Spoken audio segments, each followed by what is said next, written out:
এরা জাতীয় বীর, এরা সত্যিকার অর্থে যেভাবে রাস্তায় নেমে এসেছিল আজ ওনাদেরকে আমরা শ্রদ্ধা করি, সম্মান করি। চিকিৎসার ব্যাপারে সরকার যেটি করবে, এর বাইরেও বাংলাদেশ জাতীয়তাবাদী দল তার নিজস্ব উদ্যোগে আমাদের দলের চেয়ারম্যান, ভারপ্রাপ্ত চেয়ারম্যান জনাব তারেক রহমান, ওনার সুনির্দিষ্ট নির্দেশনায় এবং খালেদা জিয়া অসুস্থ, তারপরে আমি আজকে আসার সময় ওনাকে বললাম, উনি বললো যে যাও এবং চিকিৎসার ব্যাপারে আমাদের যা যা করণীয় আমাদের সামর্থ্য অনুযায়ী আমাদের দল সেই অনুযায়ী তাদেরকে সহযোগিতা করবে। এটা উনি আমার পক্ষ থেকে সবাইকে বললাম। সেই জন্যই আমি আমাদের চিকিৎসক নেতৃবৃন্দ এই হাসপাতালে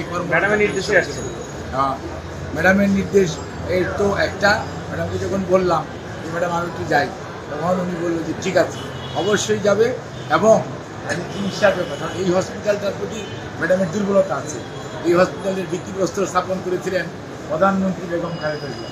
আর এই প্রতিষ্ঠানের ব্যাপারে ওনার সম্মান আছে, রেসপেক্ট আছে।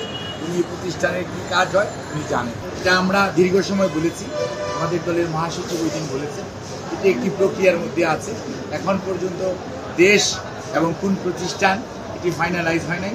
কারণ ওনার এটা আমরা বলি ডাক্তারি ভাষায় গ্লোবাল ইভ্যালুয়েশন। গ্লোবাল মিনস হচ্ছে 360 ডিগ্রি ইভ্যালুয়েশন। এটা সকল কিছু ওনার এই যে দীর্ঘ সময় কারান্তরীণ ছিলেন, বিভিন্ন ওষুধ আপনাদেরকে আমরা বিভিন্ন সময় বলেছি, কাজে এটি হয়তো খুব সহসা হবে, বাট এখন পর্যন্ত এটা নিয়ে মন্তব্য করার সময় আসে নাই। ধন্যবাদ। শোনা যাচ্ছে যুক্তরাজ্যে যাচ্ছেন এটি মাননীয় মহাসচিব যেটি বলেছেন, আমি একজন চিকিৎসক, মনে রাখতে হবে আমি রাজনীতির সাথে সম্পৃক্ত, কিন্তু সর্বোপরি আমার দিন শেষে আমি একজন চিকিৎসক। তাই আমি এমন কোনো কথা বলবো না যেটি পরবর্তীতে সেই কথাটি কথা হিসেবে সহসা যাচ্ছেন না উনি। না, উনি খুব সহসাই যাবেন, এটাও যেমন মহাসচিব বলেছেন, উনি এটা বুঝে শুনিয়ে বলেছেন। ধন্যবাদ। এই পর্যন্ত ছিল দুই চোখে অন্ধ হয়ে গেছে, চোখে দেখতে পাচ্ছেন না, এমন কোনো সংখ্যা পেয়েছেন কিনা এই আন্দোলনে?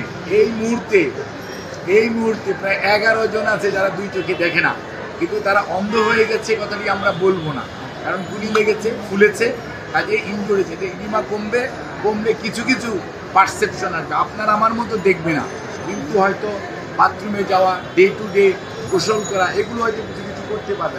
আবার কেউ আছে এটাও হয়তো করতে পারবে না। কাজে এটা এই মুহূর্তেই কমেন্ট করে, আর এটা তো মাত্র একটা হাসপাতাল, এটা সারা বাংলাদেশের চিত্র না, বাংলাদেশের চিত্র আরও ভয়াবহ হতো। আর গুলিগুলো আপনি দেখবেন, মানে আমরা জানতাম যে গুলি মানুষ হাঁটুর নিচে করে, যাদের হাতে অস্ত্র ছিল, অর্থাৎ আইন শৃঙ্খলা রক্ষাকারী বাহিনী। আবু সাইদকে যেমন দেখেছেন, ঠিক একইভাবে এনারা মানুষকে মাথায় গুলি না করলে মানুষকে কি, আর এক একজনের শরীরে 50 থেকে শুরু করে 450 পর্যন্ত প্লেট খালি মাথায়। তাহলে আপনি বুঝতে পারেন কতটুকু প্রতিহিংসা পরায়ণ হয়ে এই আইন শৃঙ্খলা রক্ষাকারী বাহিনীর কতিপয় সদস্য গুলি করবে। তারাই গুলিটা কিন্তু হাঁটুর নিচেও করতে পারত, কিন্তু তাদের মধ্যে প্রফেশনালিজম কাজ করে।